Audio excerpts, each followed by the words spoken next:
Hey everybody, Drew McLellan here from the Agency Management Institute. This week coming to you from Ithaca, New York, where we are celebrating our daughter's 23rd birthday. You know, last week earlier, before we came out here, we were teaching the Running Your Agency for Growth and Profit. And as always, we got into a conversation around timesheets and how critical they are to do every day. So I'm not even going to talk to you about that, but what I am going to talk to you about is the codes, the function codes you use for timesheets.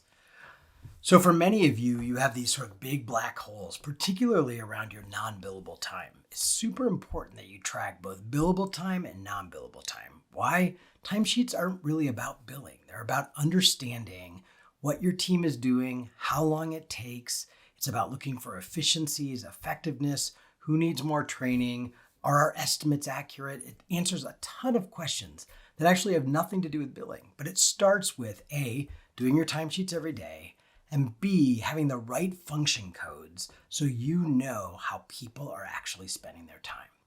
So you want to get very granular on both the billable and non-billable time. You don't want big buckets like admin or internal meetings or email, things like that. You want to get down to the nitty-gritty, but there's a balance. You don't need 50 billable function codes and you don't need 50 non-billable function codes, but probably 15 or 20 function codes that are billable and non-billable is perfect. So getting granular enough that you know exactly what your team is doing, that they can't mask how they're spending their time by tucking it into big bucket categories. And make sure that you have a note section so that they can describe in detail what they're doing when they choose the function code. The truth of the matter is, for most of your employees, on the billable side, they're probably going to do, depending on their job function, 4 or 5 of the function codes. And on the non-billable side, probably 3 or 4 of them. That's it.